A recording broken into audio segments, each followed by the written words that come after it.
함께 나누겠습니다. 네, 우리 복음의 목적은 생명이라고 했습니다. 십자가 복음, 장사 복음, 부활의 복음의 목적은 생명, 그러니까 한 단어로는 생명이라고 할 수 있고, 그것을 풀면 요한복음 17장에서 우리가 아들 안에서 아버지의 영광을 보는 것이죠. 그래서 우리가 아버지의 영광을 볼 때 그분을 즐거워하고 기뻐하게 되어 있습니다. 그렇게 하시는 분이 이제 성령 하나님이시죠. 우리가 아들의 피를 힘입어 날마다 성소에 들어가게 하셔서 그 영광의 자리로 우리를 이끄시는 분이 성령 하나님이십니다. 그렇게 우리가 영생의 현재성, 우리가 물론 부활의 몸을 가질 때 그 완전한 영생을 누리겠지만 이 땅에서 영생을 누릴 때 우리 가운데 하나님의 사랑, 그것을 이종 사랑을 하게 된다고 했는데 그 이종 사랑이 나타나게 되어집니다. 이 땅의 모든 갈등은 다름에서부터 시작이 되어지고 또 물론 이제 이기심에서부터 요인이 되어지는데 그 이기심과 심지어는 다름까지도 하나님이 하나가 되게 하신다고 했습니다. 그래서 마치 심포니처럼 각자의 악기의 소리를 죽이는 것이 아니라 각자의 소리를 내지만 그것이 하나님께 영광이 되는 사랑으로 하나가 되는 그런 관계가 뭐 교회 안이나 가정 안이나 하나님의 사랑으로 세워진다라고 했고, 하나님이 살아계시다는 것을 가장 확정하는 것이 서로 예수님의 사랑으로 서로 사랑하는 것이다라고 했습니다. 그리고 지난번에는 만물을 새롭게 하노라라는 말씀을 전했고요. 우리가 뭐 소유의 청직이 됨, 또 모든 상황 속에서 연합을 구하는 신앙이 되어집니다. 신앙에는 사실 두 요소가 성경에 다 있습니다. 그래서 우리가 영적 전쟁이라고 하는 중요한 요소가 있고, 그런데 십자가에 참여하는 것이란 더 중요한 요소가 있습니다. 여러분, 이렇게 축사나 또 치유나 상담이나 또 우리가 어떤 일을 해결하고 또 어떤 거는 논리적으로 이렇게 해결하는 것들은 다 어디에 속하냐면 넓은 의미의 영적 싸움에 해결을 합니다. 그러면은 잘하면, 지혜롭게 하면 상황이 좋아집니다. 왜냐하면 만약에 내한테 나쁜 질병이 있는데 저 질병이 이제 없어졌으니까 내 상태가 좋아지잖아요, 그렇죠? 몸살이 없어졌으니까 내 몸이 좋아졌잖아요, 그렇죠? 그런데 우리가 이제 몸살이 걸렸다가 몸살이 나으면은 상태는 좋아졌지만 원래 몸이 더 건강해진 게 아닙니다. 이해 가세요? 몸살 걸리기 전의 상태하고 그것보다 더 좋아진 게 아니에요. 몸살 걸리기 전에 건강했잖아요, 그렇죠? 그렇죠? 우리가 건강하지만 다 병이 있죠, 사실은. 그런데 이제 몸살이 오면은 이 몸살을 이렇게 없애면은 그 전의 건강 상태로 돌아간 것이지 이전에보다 더 건강해진 게 아니에요. 영적 싸움은 이런 요소처럼 작용을 합니다. 우리가 악한 영이 이렇게 우리를 괴롭히거나 상처가 있을 때 이걸 치료하거나 쫓아내잖아요. 그러면 어떤 상태가 되냐면 몸살이 걸렸다가 몸살이 없어지는 상태가 돼요. 그런데 더 건강해진 상태는 아니라고. 제 말은 우리의 영이 더 자란 게 아니에요. 영적으로 나쁜 게 없어져서 우리가 좋아졌다고 느끼는 것이지 내 영이 하나님의 영광을 본다거나 내 생명이 더 자란 것이 아니에요. 그러면 우리의 영이 자라고 우리의 생명 자체가 자라는 것은 어떻게 해야 되냐면 그리스도의 고난에 참여하는 것으로 우리의 영이 자랍니다. 말씀을 먹고 사귐으로 자라요. 그런데 이 복생 과정에서 주로 강조하는 것은 우리의 영이 자라는 거예요. 환경이 좋아지는 게 아니라 그 환경과 상관없이 몸살이 와도 몸살을 놔두고 몸살을 이길 수 있는 어떤 건강함, 영적인 건강함을 말하는 거거든요. 그러면 모든 상황들을 요셉처럼 이것이 당신들이 한 것이 아니고 하나님이 하신 것이다 라고 그 주권을 받아들이고 이 어려움을 그리스도의 고난에 참여하는 것으로, 그리스도의 고난에 연합하는 것으로 하게 되어지면 상황이 좋아질 수도 있고 안 좋아질 수도 있는데요. 중요한 것은 우리의 영이 자라요. 그러면 우리 안에 하나님의 생명이 충만해지면서 우리의 영이 자라요. 그것은 마치 우리가 잘 먹고 잘 자고 운동을 해서 몸살과 아무 상관없이 우리 몸이 굉장히 건강해지는, 근육이 생기는 것처럼 그렇게 됩니다.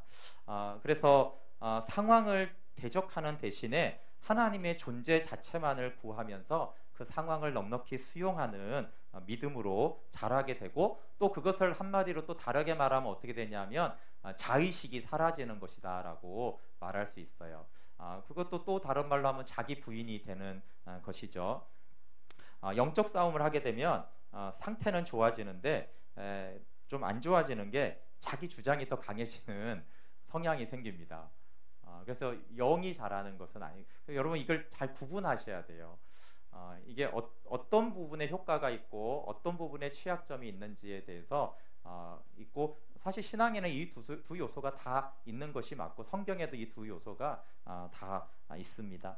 그런데 이제 다윗이 우리가 압살롬에게 쫓겨나서 유다 광야에서 그 성소가 돼서 하나님을 찬양하고 하나님을 구하는 것은 영적 싸움을 하는 것이 아니에요. 막 이 반역을 어떻게 제압하지 그걸 하는 것이 아니라 그냥 그 상황을 수용하고 그곳에서도 하나님을 구할 때 그 광야가 성소가 되어지는 그런 찬양과 예배를 다윗이 드렸습니다.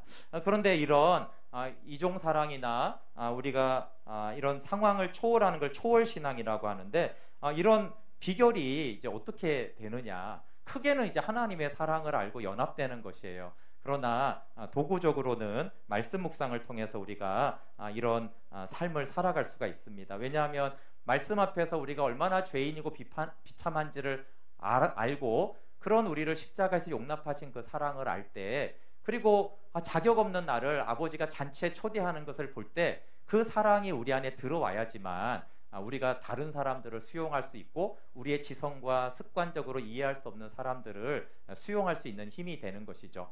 나도 나를 용납할 수 없고 나도 내가 싫은데, 그런 나를 하나님은 용납하실 뿐만 아니라 언제나 사랑의 눈으로 이렇게 쳐다보신 그 하나님의 사랑을 생각할 때, 이 땅에 있는 다양한 사람들을 내가 수용하고 사랑할 수 있습니다. 또 말씀 앞에서 우리가 하나님이 이렇게 역사하시고 일하시는 분이라는 하나님의 주권과 그 은혜를 우리가 바라볼 때 우리 가운데 있는 상황을 우리가 수용하고 받아들이고 십자가로 나아갈 수가 있어요. 그래서 이제 오늘은 말씀 묵상을 통해서 영생의 현재성을 누리는 것에 대해서 말씀을 나누려고 합니다. 말씀 묵상은 성경을 연구하는 것이나 어떤 종교적인 시간을 가지는 것이 아니라 그냥 한마디로 영생의 사귐이다, 이렇게 정의하면 됩니다. 요한일서 우리가 읽었는데 1장 3절에 보면 아버지와 그 아들과 더불어 갖는 사귐이라고 말합니다. 그런데 하나님과 사실 사귀는 방법은 다양하게 있어요. 그러나 하나님께서 이렇게 나와 사귀라고 했고, 성경에 하나님과 교제하는 가장 중요한 통로는 하나님의 말씀입니다. 하나님의 말씀. 그래서 구약에서는 선지자들을 보내서 하나님 앞에 나오게 한 것이죠. 선지자들이 없이 하나님과 교제하는 것이 가능하지만 연약한 우리들 가운데는 하나님의 말씀이 선포될 때, 그래서 모세가 어떤 많은 기적도 일으키지만 사실 우리가 모세를 생각할 때 모세가 가장 크게 준 유익은 하나님의 말씀을 준 거예요. 이스라엘 백성에, 그렇죠? 막 기적을 만나를 주고 이런 것보다 더 중요한 것은 모세를 통해서 하나님의 말씀을 준 것이고 그 언약 안에 거하게 한 것이죠. 그래서 영생의 사귐을 요한은 말씀을 통한 사귐이라고 정의를 했습니다. 우리 요한일서 1장 1절부터 2절을 한번 같이 읽어볼게요. 1장 1절 2절 시작. 태초부터 있는 생명의 말씀에 관하여는 우리가 들은 바요 눈으로 본 바요 자세히 보고 우리의 손으로 만진 바라. 이 생명이 나타내신 바 된지라. 이 영원한 생명을 우리가 보았고 증언하여 너에게 전하노니 이는 아버지와 함께 계시다가 우리에게 나타내신 바 된 이시니라. 아멘. 성경에서 말하는 말씀은 하나님과 분리되지가 않습니다. 사람은 이렇게 우리는 좀 분리가 되죠. 제가 하는 말과 제가 분리될 수 있어요.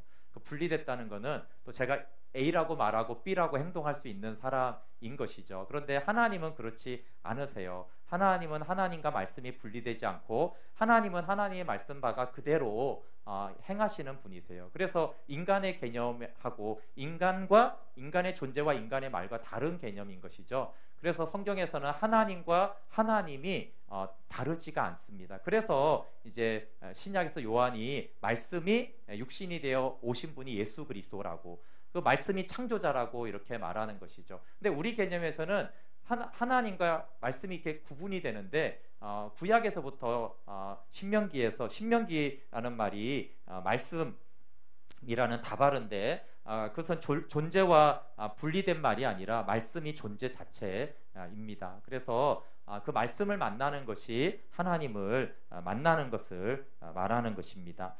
이렇게 하나님과 하나님의 말씀이 분리되지 않기 때문에 우리가 말씀을 보는 것이고, 왜 말씀을 통해서 하나님과 교제하라고 하냐면요, 만물 위에 영혼에 속한 것이, 진리에 속한 것이 말씀밖에 없기 때문에 그래요. 물론 기도는, 예를 들어서 기도는 어디에 속할까요? 물론 우리가 주님과 사귐의 기도를 한다면 그건 만물 위에 속한 것이에요.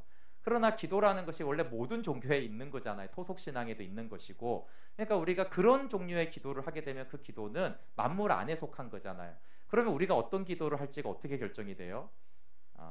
그럼 우리의 영성에 따라서 달라지는 거예요. 제 말은 기도라는 방식으로 하나님을 만나는 것이 가능한데, 그러나 우리가 땅에 속한 기도로 시작하면 어차피 땅에 속한 차원의 교제를 하게 될 것이고, 물론 우리가 하나님을 너무나 잘 알아서 기도를 하는데 우리가 하늘에 속한 것들로 교제를 하게 되면 되지만, 연약한 우리들은 기도를 하게 되면 자꾸 강구하거나 내가 평소에 갖고 싶은 것들을 막 달라고 하거나 열받은 것을 쏟아내는, 그것이, 그런 기도를 하면 안 된다는 뜻은 아니에요. 다만 그런 기도가 만물 위에 속한, 영혼에 속한 기도는 아니라는 것이에요. 그래서 말씀으로 하나님과 교제하라고 하는 것은, 이 말씀은 비록 이렇게 글로 쓰여졌지만 이것이 영원 전부터 계신 말씀이고, 이 말씀은 하늘에 속하고 영원에 속하고 1.1핵도 없어지지 않는, 예수님이 와도 영원토록 있는 말씀이잖아요. 그렇죠? 성취되는 말씀이잖아요. 그래서 우리가 이 말씀으로 교제를 시작할 때 우리가 영원한 영생의 사귐으로 들어갈 수가 있는 거예요. 그런데 이 만물 위에 속한 말씀을 가지고도 우리가 만물 안에 속하게 할 수 있는 사람들이거든요. 심지어. 왜냐하면 거기서 이거 내 마음에 드는 것만 딱 뽑아가지고 내가 원래 구하는 거 하고 코드가 맞으면 그것만, 그러니까 우리는 만물 위에 속한 것 가지고도 만물 아래로 끌어낼 수 있는 능력이 있는 사람들인데, 원래 자꾸 만물 아래에 있는 걸 가지고 이렇게 교제하는 게 어렵다라는 것이에요. 저는 굉장히 영적으로 이미 하나님과 연합된 사람은 다른 방법으로도 합니다. 그러나 우리가 만물 위에 속한 것도 자꾸 기복신앙으로 내 욕심을 취하는 것으로, 심지어 이단도 나오는 이런 수준의 인간의 죄성과 이기심을 가지고 있는 우리가 영혼에 속한 말씀으로 하나님과 교제하지 않으면은 대부분 이제 하나님의 영광을 사람의 어떤 영광으로 우리가 바꿔치기를 하는 것이고, 자꾸 이제 내 합리화시키는 것이기 때문에, 그래서 말씀으로 교제하지 않고 우리가 신앙이 어린, 또 이기심이 있고 때로 죄에 자꾸 넘어지는 우리가 그 영원한 영광을 바라보는 교제가 사실 힘든 것이죠. 그래서 말씀으로 나아가라. 먼저 기도도 어떻게 하라고 그래요? 먼저 말씀 앞에 나아가서 그 영광과 하나님의 영혼에 속한 말씀을 우리가 아멘한 다음에, 그게 응답해서 우리가 기도를 할 때 영혼에 속한 사귐의 기도를 할 수 있는 것이죠. 그래서 말씀 없이 하나님과 영원한 사귐을 가지는 것이 힘듭니다. 근데 신약 시대에 그래서 이 말씀, 그런 말씀이 문자가 아니라 이 말씀이 육신이 되어 오신 분이 예수 그리스도의 아들이시잖아요. 그렇죠? 그래서 우리가 말씀을 통해서 예수 그리스도를 만나는 것이죠. 구약 성경이 예수님에 대해 증거하는 것이고 영생에 대해서 증거하는 것이기 때문에 우리가 이 문자를 보기 위해서 말씀을 보는 것이, 묵상하는 것이 아니라 이 말씀이 증거하는 영원한 생명과 아들을 우리가 만나고 교제하는 것이 말씀 묵상입니다. 그런데 하나님은 통회하고 마음이 겸손한 자를 만나주세요. 이사야서 57장 15절에 마음에 통회하고 겸손한 자를 하나님 만나주십니다. 그러면 우리가 그냥 말씀만 보면 하나님 나를 만나주시고 내가 하나님 만날 수 있는 것이 아니라, 우리 가운데 정말 통회하고 겸손한 마음이 필요한 거죠. 근데 어떻게 통회하고 겸손한 마음이 우리 가운데 생기겠어요? 그것은 물론 이것도 동일하게 평소에 너무나 겸손한 사람도 해당되지만, 우리가 그냥 잠만 자고 일어나면 달라지고 주일 날 그 다음 날 교만해지는 게 아니라 그냥 주일 오후가 되면 교만해지기 때문에 날마다 말씀 앞에 나아가서 그 말씀이 비추인 나의 모습을 보는 것이죠. 예를 들면 저희가 뭐 열왕기야 이렇게 묵상할 때도 그 선지자의 제자들이 그 타락한 아합과 아하시아의 시대 때 이렇게 선지자의 제자들로 사는 것 자체가 대단한 믿음이거든요. 그러니까 그냥 북한에서는 그냥 예수님 믿으면 대단한 믿음이잖아요. 그렇지 않아요? 그런 체제 속에서 그런데도 혹시 엘리야를 하나님이 데려가시다가 어디 골짜기에 떨어뜨릴까봐 또 의심하잖아요, 그렇죠? 그러니까 이렇게 우리가 믿음이 있노라 하지만 믿음이 없는 그런 실체들을 우리가 말씀을 통해 보는 거예요. 염려가 여전히 있는. 그래서 말씀 앞에서 우리의 비참함과 믿음 없음을 깨닫고 하나님 앞에 나아갈 때 그렇게 비참하고 통회하고 겸손한 자를 하나의 십자가 사랑으로 용납해 주십니다. 그리고 아주 중요한 것이 있는데 우리를 용납한 하나님을 우리가 용납해야 돼요. 이 표현이 좀 어색하지만 우리가 정죄감 가운데 빠지는 이유는 첫 번째 보혈을 의지하지 않고 자신의 죄를 자백함으로 보혈로 씻지 않기 때문이고요. 두 번째는 내 죄를 자백하고 보혈을 의지하고 씻었음에도 불구하고 여전히 정죄감 가운데 있는 이유는 나를 용서하신 하나님을 내가 용납하지 않기 때문에 그래요. 그 인간관계도 가끔 그런 게 있거든요. 대부분은 인간들이 용서를 잘 안 해주잖아요, 그렇죠? 그런데 그렇지만 뭐 부모 자녀든 실제로 어떤 관계든 나는 용서했다고 괜찮다고 그러는데 저쪽이 계속 안 괜찮다는 거예요. 그래서 미안하다고 그래서 나는 괜찮다라고 진짜로 괜찮다고 얘기했는데 저쪽은 자꾸 자기가 한 잘못에 대해서 계속적으로 미안해하고 껄끄러워하면서 내게 다가오지 않는 경우들이 실제로 있잖아요, 그렇죠? 근데 이거는 이제 인간 사이에서는 가끔 있는 일이지만 하나님은 우리가 우리의 죄를 자백하면 아들의 피를 힘입으면 하나님은 언제나 우리를 용서해 주세요. 그리고 사랑은 언제부터 해주세요? 그럼 사랑은 우리의 죄를 자백하기 이전부터 우리를 사랑해 주세요. 우리의 죄를 용서해 달라고 하면 죄를 씻어주고 사랑해 주는 게 아니고요. 그 이전부터 사랑해 주세요. 다만 사랑하지만 죄가 있기 때문에 하나님 거리를 두는 것이죠. 그런데 이런 하나님은 용서했는데 우리가 하나님을 인정하지 않는 거예요. 나는 내 죄가 이렇게 그냥 말로 물론 보혈을 의지하지만 이렇게 한다고 정말 어떻게 이런 나쁜 악행이 용서받을까라고 나는 나를 용서할 수 없지만 하나님은 그런 나를 용서하셨거든요. 근데 그 하나님을 내가 인정하고 용납하고 경배해야 돼요. 그래서 이제 모셔드린다라는 말로 하는데 그렇게 하나님의 용서와 사랑을 내가 받아들일 때야 내가 사라지고 내가 아버지 품속에 거하게 되어집니다. 그런데 우리가 묵상을 하거나 기도를 할 때 이게 가장 어려워요. 그러니까 우리가 죄가 있어서 오늘 나왔으면 하나님 이걸 용서해 주세요까지 하고 하나님 볼로 씻어줬겠지까지는 오히려 하는데 그러면 하나님이 그래 내가 너를 용서하고 사랑한다라고 했을 때 그것을 인정하지 않는 상태로 예배드리거나 묵상을 할 때가 가장 어렵습니다. 그러면 아직 무슨 뜻이에요? 하나님은 나를 용서했지만 나는 하나님이 나를 용서한 것을 나는 받아들이지 못하겠어. 이런 마음이 있는 것은 아직도 뭐가 있어요? 내가 살아있잖아요, 그렇죠? 내 자의식, 자기 주장이 있는 거예요. 굉장히 양심적인 것 같지만 이것도 자기 주장이거든요. 그러니까 자기를 주장하는 이상 우리가 주님 품속에 들어가지 못해요. 우리가 예수 그리스도 안에 들어갔다라는 증거 중에 하나가 그게 자의식이 없어지는 거거든요. 그러니까 세상도 나도 간 것 없고 오직 구속한 주만 보이도다. 내가 있지만 내가 의식되지 않는 상태가 예수님 안에 있는 상태인데 뭐 하나님이 아무리 그래도 나는 계속 정죄감이 있어 이렇게 계속 자기를 주장하고 있으면은 하나님의 사랑 안으로 들어가지 못하는 것이에요. 그래서 나를 용납한 하나님을 내가 용납할 때 내 자의식이 사라지면서 내가 아버지 품속 안으로 들어가게 되어지고 그래서 아들 안에서 아버지 품속에 있는 그 사귐이 이제 영생의 사귐이 되는 것이죠. 근데 이렇게 하나님과 교제한 사귐은 우리의 사귐으로 이어져야 합니다. 우리 요한일서 1장 3절 한번 같이 읽어볼게요. 3절 시작. 우리가 보고 들은 바를 너희에게도 전함은 너희로 우리와 사귐이 있게 하려 함이니 우리의 사귐은 아버지와 그의 아들 예수 그리스도와 더불어 누림이라. 네, 우리의 사귐에 대한 것은 아버지와 그의 아들 예수 그리스도와 함께 누리는 것이 우리가 사귀는 것이고 그런데 그 앞에 보면은 왜 우리가 이것을 너희에게 이 복음을 전하냐면 너희로 우리와 사귐이 있게 하려는 것이에요. 이것은 이제 성도와 성도 간의 사귐이 있게 하려고 지금 이 복음을 내가 전하고 있다라고 말하는 것이죠. 여러분, 하나님과의 사귐을 나누는 교제, 즉 생명 있는, 우리 교회로 말하면 생명 있는 셀 모임을 위해서 복음을 내가 전하고 있다, 이렇게 말하는 것과 똑같아요. 그래서 우리가 생명 얻는 복음을 우리가 듣고 말씀 앞으로 나아가면 아버지와 아들과 함께 누리는 영생을 누리는 것입니다.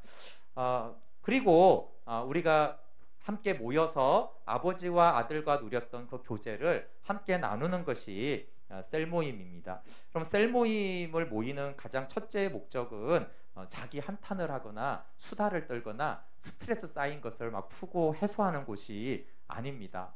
그런 부분들이 부가적으로 있을 수는 있지만, 그리고 1차적인 목적은 삶을 나누고 기도 제목도 나누는 것이 아니에요. 그럼 삶을 나누고 기도 제목을 나누는 것은 다른 종교에서도 얼마든지 할 수가 있는 것이에요. 우리가 셀로 모이면 가장 1차적인 목적은 영생의 사귐을 나누는 것이에요. 아버지와 아들과 가졌던 그 영생의 사귐을 나누는 것이고, 또 한 가지 중요한 목적이 있어요. 말하러 가는 것만 아니라 들으러 가는 것이에요. 우리 지체들이 어떻게 하나님과 영생의 교제를 했는지 내가 들으러 가는 것이죠. 그런 다음에 이런 영생의 사귐과 관련해서 삶을 나누고 기도 제목을 나눠야 합니다. 근데 이렇게 묵상을 하시고 셀 모임에 참여하세요, 이렇게 하면 또, 그런데 이제 반대도 있어요. 그렇기 때문에 나는 묵상을 안 하기 때문에 참여하기가 힘들다. 근데 여러분, 묵상을 안 하는 사람은 더 가야죠. 왜 가야 돼요? 내가 안 했으니 듣기라도 해야죠. 내가 안 했는데 듣지도 않아요. 그러니까 이게 자꾸 자기가 또 가서 말하는 시간이 셀 모임이라고 생각하는데, 보세요. 만약에 6명이 있으면 나 한 번 말하고 5명이 말을 할 거 아니에요, 그렇죠? 그럼 사실은 비중은 어떻게 돼요? 괜히 확률이 좀 어려워졌네요. 그냥 5명으로 하면은, 5명이면은 내가 20% 차지하는 거예요. 그러니까 내가 말하는 거는 20%고 듣는 게 80%예요. 근데 내가 가서 나는 뭐 묵상하고 깨닫고 막 은혜 받은 게 없어, 나눌 게 없다라고 하는 것은 이 20%를 전부로 생각하기 때문에 나온 좀 착각이죠. 그리고 이렇게 되면 뭐가 문제냐면, 참여를 하더라도요, 가서 자기 할 말만 생각하다가 할 말만 하지 80%는 잊어버리는 거예요. 근데 사실은 더 중요한 거는, 더 큰 영역은 듣는 거예요. 사실은 내가 20%의 역할을 하고 80%의 역할, 그 영생의 교제와 사귐과 하나님의 마음과 사랑, 또 그 안에 있는 회개, 연약함을 나누면 나는 더 연약합니다. 또 그런 깨달음이 있으면 나는 더 깨닫고, 하나님이 나를 존귀하겠다 그러면 나도 이렇게 존귀하겠구나라는 것들을 듣는 거예요. 물론 이제 이거는 이제 100% 교제를 묵상을 한다라는 선이지만, 어쨌든 사실은 셀 모임에 더 중요한 거는 들으러 가는 거예요. 이번 주에는 우리 지체들이 어떻게 하나님과 만났을까? 어떤 거를 회개했을까? 어떤 비참함을 깨달았을까? 어떤 상황에서 하나님은 또 용납한 것이 있었을까? 그걸 사실 들으러 가서 나도 그런데, 나는 더 그런데, 그것을 이제 아멘 아멘 할 때마다 사실 그것이 굉장히 배가 되고 풍성해지는 것이거든요. 네, 그래서 영생의 교제를 한 사람들은 나가서 그걸 나눠야 되고, 그러지 못한 사람들은 내가 먹지 못했으니 얻어먹기라도 해야죠. 그래서 더 나가서 들어야 됩니다. 이것이 요한이 우리와의 사귐에 초대하는 이유죠. 이렇게 우리와 사귐이 있게 하려고 이렇게 초대하고 있어요. 같이 영생의 교제를 나누자라고 합니다. 그러면 이렇게 영생의 사귐의 공동체가 있는 교회에는 기쁨이 충만합니다. 그게 4절이에요. 우리가 이것을 쓰면 우리의 기쁨이 충만하게 하려 합니다라고 그랬어요. 생명 없는 복음을 전하거나 우리가 이렇게 영생의 사귐을 가지자라고 하는 목적이 뭐라고요?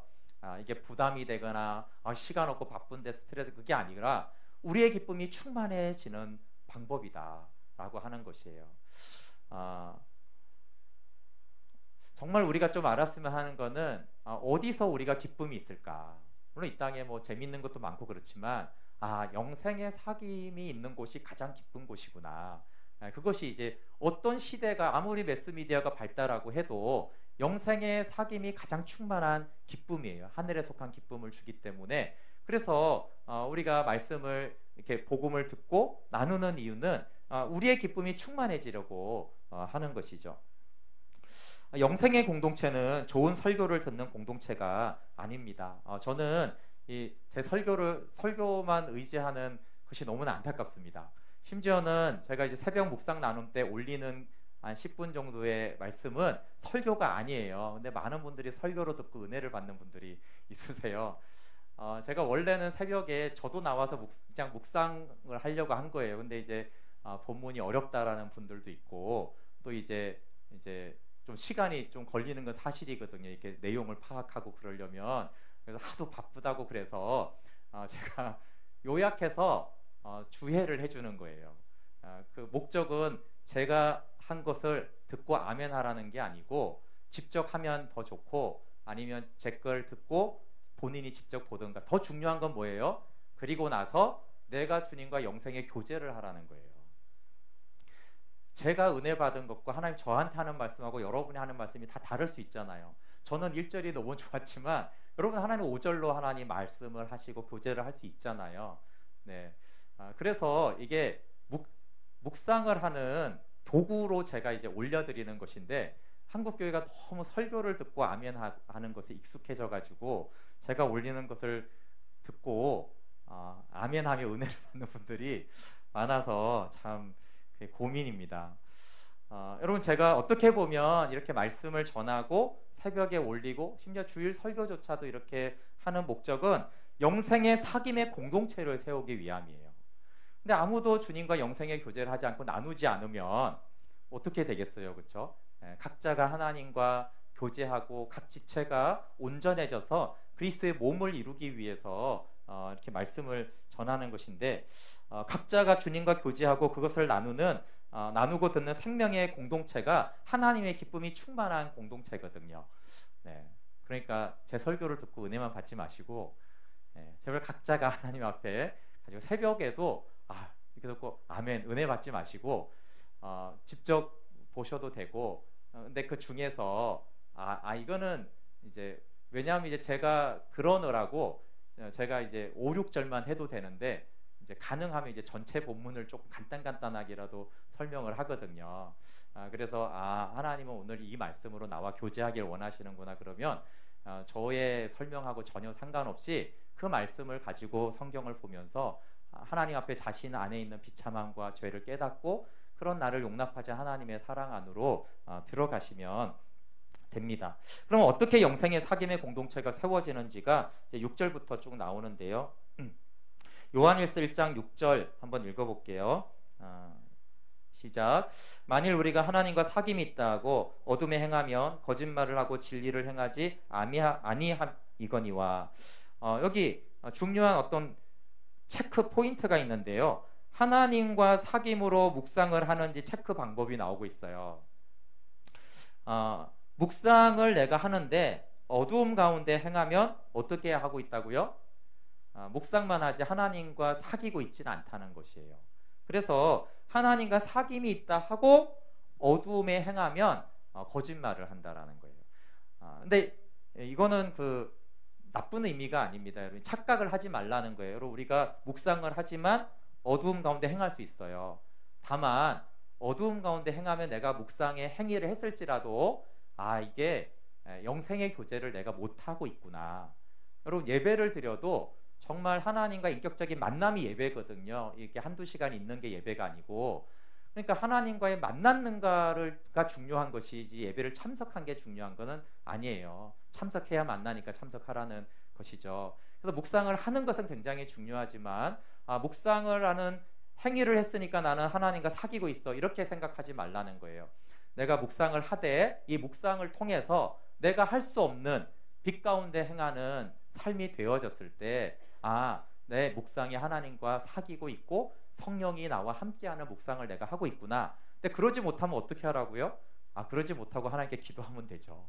주님 왜 제가 하나님과 교제하는 묵상을 하지 못할까요? 저의 어떤 부분이 문제인가요? 그 하나님께 묻고 그렇게 하라는 것이에요.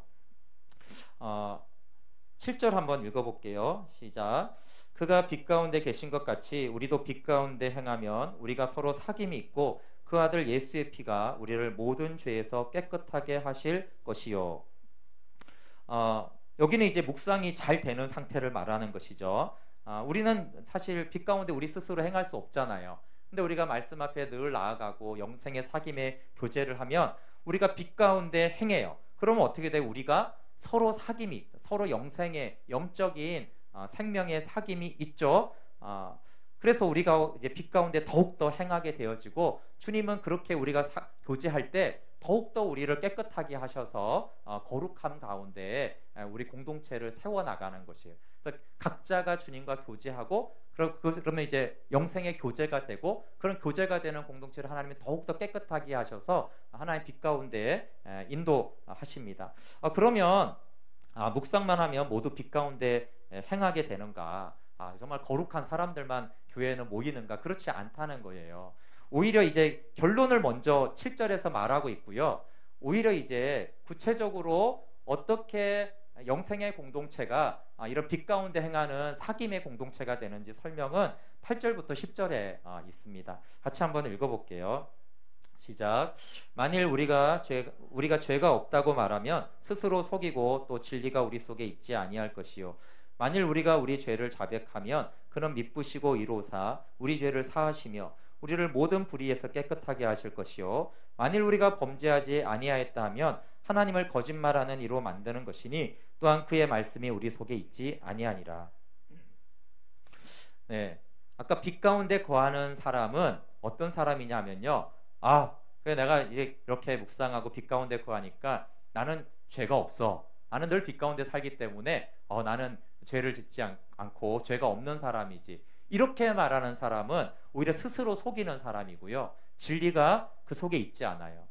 밑에 보면은 2번에서 보혜사가 있지 않아요. 그러니까 여기 빛 가운데 거한다라는 말을 우리가 좀 오해하면 안 돼. 이게 율법주의를 말하는 것이 아닙니다. 오히려 빛 가운데 거하는 자는 어떤 사람이에요? 스스로 죄 있다 하는 자예요. 자기가 죄인이라고 하는 자예요.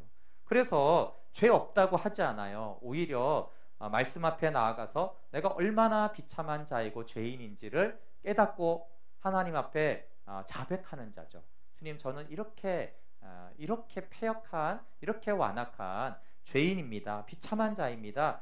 그래서 구절이 있는 거예요. 그래서 깨닫고 자백함으로 깨끗함을 입는 자가 빛 가운데로 행하게 되는 자입니다. 그래서 죄 없다고 말하면 오히려 거짓말하고 성령이 함께하지 않는다고 말하는 거예요. 근데 우리가 죄 있다 하고 죄를 자백하면 그는 미쁘시고 이로사 우리 죄를 사하시며 우리를 모든 불의에서 깨끗하게 하시죠. 10절은 8절을 다시 한번 말하는 거예요. 만일 우리가 범죄하지 아니하였다 하면 하나님을 거짓말하는 자로 만드는 거예요. 그래서 그의 말씀이 우리 속에 있지 않아요. 그러니까 영생의 교제로 나아가는 데 있어서 아주 중요한 게 뭐예요? 죄 있다 하는 거예요.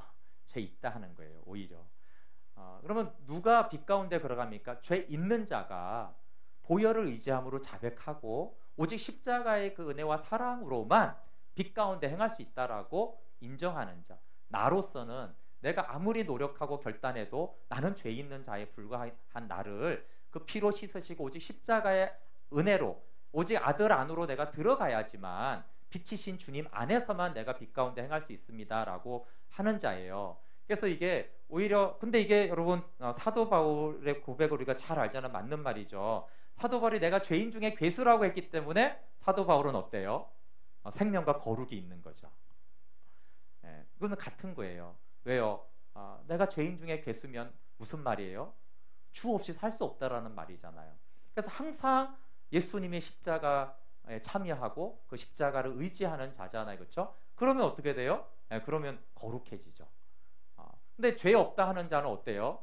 죄가 없는데 왜 보혈을 의지하고 죄가 없는데 왜 뭐 굳이 옛날에 그 십자가의 은혜가 있었던 것이지 오늘 그 십자가의 은혜가 나한테 새로워질 필요는 없잖아요. 그렇죠? 그런 자들은 어떻게 돼요? 십자가의 은혜 없이 십자가에서 휘장을 찢었는데 그렇죠? 오직 그 십자가로만 휘장 사이로 들어가야지 우리가 아들 안으로 들어가는데 그것을 하지 않는 자는, 그러면서도 나는 죄가 없다 하는 자는 오히려 거짓말하고 하나님을 속이는 자고, 말씀이 안에 있지 않으면서 나는 말씀으로 사는 자라고 한다라는 것이에요. 그래서 오히려 왜 우리가 말씀 앞에 나아가야 되냐, 말씀 앞에 우리가 얼마나 죄인되고 패역하고 우리 안과 우리 밖에서 행하는 이 죄를 철저하게 깨닫고 정말 하나님 없이는 난 철저한 죄인입니다라는 그 비참한 존재를 자백하고 그런 죄를 씻어주시고 십자가에 용납해 주시는, 그래서 휘장 사이로 열어놓으신 그 십자가 안으로 새롭고 산 길로 들어가서 아들의 품 안에, 그 궁휼하신 품 안에 안아줄 때 주님이 빛이시니까, 그렇죠? 그 빛 안에 들어간 자는 내가 빛이 없어도 빛이 되는 거예요. 이제 주님 안에 내가 있기 때문에. 그래서 아담이 벌거벗어서는 아버지 품 안에 있을 때 부끄럽지 않았잖아요, 그렇죠? 예수 그리스도로 옷 입혀졌기 때문입니다. 그래서 어떻게 영생의 교제가 되냐 하면은 비참한 나를 용서하시고 용납하시는 그 사랑 안에 나아갈 때 영생의 사귐이 되는 거예요. 오히려 그런 자를 빛 가운데 행하는 자고, 그 빛 가운데 행하는 자가 모여서 어떻게 한다고요? 내가 말씀을 보니, 말씀 앞에 가니 이렇게 죄인이고 내 안에 이렇게 감추인, 심지어 악을 행한 것만이 아니라 선을 행한 것도 어떻다고요? 내가 하나님 노릇하고 내가 자기 주장했던 그런 것들을 하나님 말씀 앞에 깨닫고, 근데 그런 나를 하나님이 다 용납해 주시고 나를 용서해 주셨다라는 것을 나누는 것이 오히려 영생의 사귐의 공동체. 근데 우리는 그런 연약함을 나눴는데 성령께서는 거기에 함께 하시면서 너희가 빛 가운데 있다라고 하는 거예요. 근데 오히려 이렇게 외식하면서 나름 열심히는 살았겠죠, 그렇죠? 자기 의로 이렇게 살면서 나는 빛 가운데 살았어요. 저는 뭐 회개할 게 별로 없었어요, 이번 주에는. 이렇게 하는 자는 어떻다고요? 자기는 빛 가운데 오히려 죄 없다고 하지만 하나님 그곳에 너희는 속이는 자다. 너희 안에 말씀이 없으면서 말씀을 나눈다고 하는 것이에요.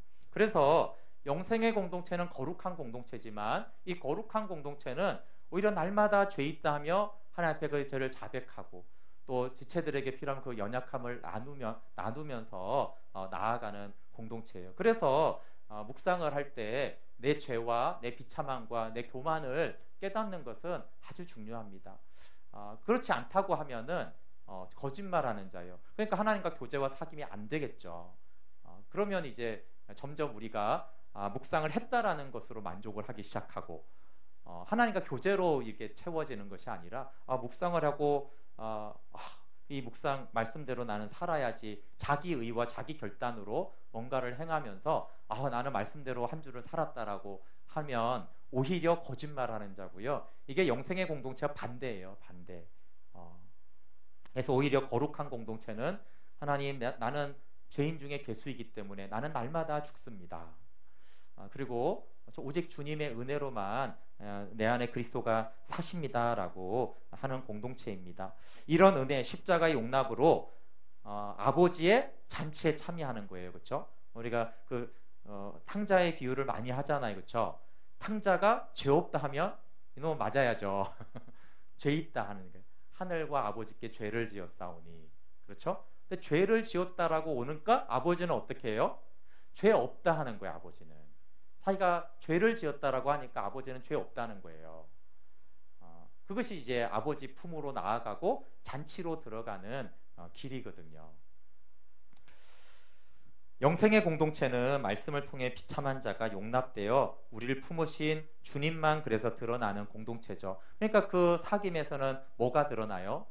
내가 잘난 게 없잖아요, 그렇죠? 이런 나를 용납해줘서 아버지의 잔치로 참여해 주신 아버지. 탕자가 뭘 얘기하겠어요? 그 아버지를 자랑할 거 아니에요, 그렇죠? 또 아버지가 베푼 그 잔치를 자랑하면서 아버지께 영광을 돌리는 것이지, 탕자가 자기 걸 자랑할 게 없잖아요, 그렇죠? 자기 거는 죄밖에 없는 것인데, 근데 그런 나를 용납해 주시고 잔치를 베풀어 주신 그 아버지를 자랑하는 것이에요. 그러면 이제 거기서 예수 그리스도가 높임을 받으시잖아요, 그렇죠? 은혜를 나누고 잘된 걸 나누지만 거기에 잘된 모든 이유는 오직 아들 때문이지, 우리가 잘나서 거기서 우리가 한 주를 기쁨으로 산 것이 아니기 때문에 우리 안에는 생명의 기쁨이 있고, 또 그 모임 안에서 나누어지는 고백들을 통해서 예수 그리스도가 영광을 받으시면서 아버지가 그걸 가장 또 기뻐하는 것이죠. 아, 그렇지, 너희는 죄인인데 내 아들이 한 그 구속의 은혜를 너희가 나누고 있구나. 그 아버지가 영광으로 거기서 충만히 임하는 것입니다. 그래서 우리는 부족함을 나누었는데 하나님의 은혜가 그 아들을 높이고 십자가를 자랑한 우리 가운데 하나님의 기쁨이 충만하게 되는 것입니다. 그래서 영생의 공동체로 시작한 이 요한일서에 서로 사랑에 대한 말씀이 많이 나와요. 근데 우리가 죄인이고 연약한데 그런 우리를 용납하신 하나님의 십자가의 은혜를 자꾸 나누는 공동체가 되어지면 서로 다양한 사람들을 우리가 주님의 사랑으로 바라볼 수가 있어요. 그렇잖아. 아, 저 사람도 다 연약한데 주님이 나를 용납해 주셨습니다 라는, 그렇게 이제 고백되는 공동체에서는 그 다름으로 인해서 우리가 정죄하지 않고, 이런 나도 용납했고 저 성도 하나님이 다 용납해 줬으니까, 그런 것들이 꾸준히 나누어지면 어떻게 돼요? 저렇게 난 이해 안 되는 저분을 주님이 용납하셨네 이렇게 되잖아요. 그렇죠? 하루 이틀은 안 되겠지만 이런 나도 용납했고, 저런 분도 주님이 용납했구나. 그러면서 우리 안에 주님의 마음이 자꾸 생기는 거예요. 그래서 육신으로는 나는 이해할 수 없지만 우리도 이제 그 용납함으로 서로 계속 용납하는 거죠. 그럴 때 너무나 다른 기질과 다른 성향, 또 자란 배경이 다 다른, 인간적으로는 하나 될 수 없는 우리가 하나가 되는 거예요. 그래서 요한일서에는 서로 사랑하라는 말이 굉장히 많아요. 근데 이 서로 사랑이 시작이 어떻게 돼? 영생의 사귐을 시작으로 하는 거예요. 영생의 사귐이 없이 서로 사랑할 수 없어요. 우리는 어떻게 용납해요? 한 집에서도 용납을 끝까지 못 하겠는데 이 많은 사람들을 어떻게 우리가 한 소그룹만 해도 우리가 어떻게 용납해요? 그렇죠? 꼭 내가 용납 못할 사람이 그 안에 끼어 있잖아요. 근데 이 영생의 사귐이라는 것 자체가 용납되지 않는 우리를, 죄 있다 한 우리를 늘 용납하는 주님을 만나는 것이고, 또 그 고백을 계속 나누는 것이잖아요. 그때 이제 주님의 사랑, 용납을 우리가 배워가면서 인간적인 용납이 아니라 주님이 용납한 그 용납으로 지체를 서로 받는 거예요. 그게 이제 이종사랑이고 서로 사랑하는 영생의 공동체가 되는 것입니다. 그래서 이런 각자가 십자가 앞으로 나아가는 영생의 사귐이 없이 교회가 서로 사랑한다라는 것은 불가능합니다. 물론 이렇게 주일에 이렇게 만나서 이런 거는 우리가 할 수 있지만, 그러니까 친밀해졌을 때, 이렇게 관계를 했을 때 사실은 서로 사랑할 수 있는 힘은 하나님이 우리를 용납하신 그 영생의 사귐에 있는 거예요. 그리고 하나님과 교제한 이 사귐을 자꾸 나눌 때 그 힘으로 우리가 서로를 사랑할, 그때 하나님이 인정하는 서로 사랑의 공동체가 되어집니다. 우리 4절 말씀 읽고 우리 찬양하겠습니다. 4절 말씀 읽어볼게요. 시작. 우리가 이것을 쓰면 우리의 기쁨이 충만하게 하려 함이라. 아멘. 여러분, 이렇게 영생의 사귐의 공동체를 한번 생각해 보세요. 각자가 하나님과 교제하고, 물론 못하면 또 그 교제를 가서 듣고 누리고, 죄 있다 한 우리를 용납하신 하나님의 사랑을 나누고, 그런 것들을 계속 나누면서 서로를 용납하기 시작할 때 그곳에 하나님의 충만한 기쁨이 있는 것이에요. 그래서 요한이 말하는 것은 내가 복음을 전하고 하나님께 나아가고 우리가 교제하라고 하는 것이 의무나 종교적인 행위나 부담이 아니라 내가 이것을 쓰는 것은 우리의 기쁨이 충만하게 하려 합니다. 그것보다 더 기쁨이 없는 거예요. 우리 개인적으로도 공동체 안에서 그런 기쁨의 공동체를 또 영생의 사귐과 이어서 그 공동체 안에 하나님의 기쁨이 충만한 말씀을 하고 있습니다. 네, 그런 공동체를 우리가 함께 꿈꾸고 함께 세워나가면 좋겠습니다. 한번 상상을 해보세요. 얼마나 기쁨이 충만할까요? 그렇죠? 인간들의 교제하고는 전혀 다른 것입니다. 인간들의 교제는 영생의 사귐이 없는 것은 반드시 자기 코드에 맞고, 늘 말하지만 그것은 끼리끼리를 벗어나지 못합니다. 전혀 다른 부류하고는 우리는 어울리거나 용납할 수 없어요. 그런데 끼리끼리는 하늘에 속한 기쁨이 아니에요. 자기 안에 있는 탐심이 코드가 맞아서 기쁜 것이지 정말 너무 다른 것이 주님의 사랑 안에서 하나가 될 때 그곳에서 하나님의 충만한 기쁨이 있습니다. 그래서 그 모임에 결국은 우리가 아들의 이름을 높여드리고 하나님은 그 모임을 기뻐하면서 하나님의 기쁨을 그곳에 충만하게 해주기 때문에 우리의 기쁨이 충만하게 되는 교회가 되는 것입니다. 네, 함께 좀 찬양하겠습니다.